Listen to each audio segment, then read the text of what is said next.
একটু আগে ফেসবুকে একটা নিউজ দেখলাম এবং ভিডিও সহ দেখলাম, সেনাবাহিনীর গাড়িতে আগুন দেওয়া হয়েছে এবং সেনাবাহিনীর ডেফিনেটলি কাউকে আহত করা হয়েছে। কিন্তু আমি একটি আওয়াজ তুলতে চাই, সেটা হচ্ছে যারা এই মুহূর্তে বাংলাদেশ সেনাবাহিনীর গায়ে হাত তোলার কথা চিন্তা করে বা সেনাবাহিনীর গাড়িতে যারা আগুন দিয়েছে, কালকে তারা বাংলাদেশকে জ্বালিয়ে দিতেও চিন্তা করবে না। এরা এই সাহস কোত্থেকে পায়? এদেরকে এখনই দমন করার সময়, এবং এখনই দমন করতেই হবে। আপনারা যেখানে আছেন, যেভাবে আছেন, এই ভিডিওগুলোতে যাদেরকে দেখা গিয়েছে এদেরকে চিহ্নিত করে আপনাদের নিকটস্থ থানা, ফুল পুলিশ এবং সেনাবাহিনীর কাছে ইনফরমেশনগুলো সরবরাহ করুন প্লিজ।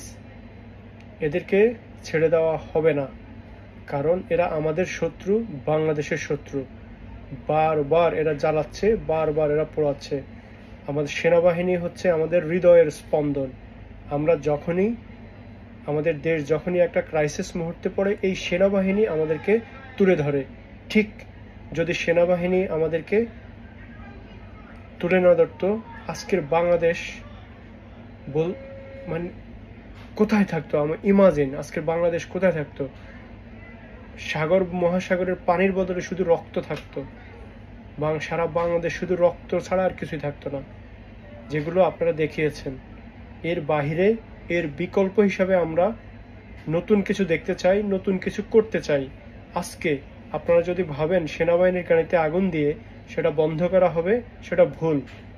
আমি আবারও বলছি, সেনাবাহিনীর গাড়িতে আগুন দেওয়ার সাহস আপনারা কোথায় পেয়েছেন?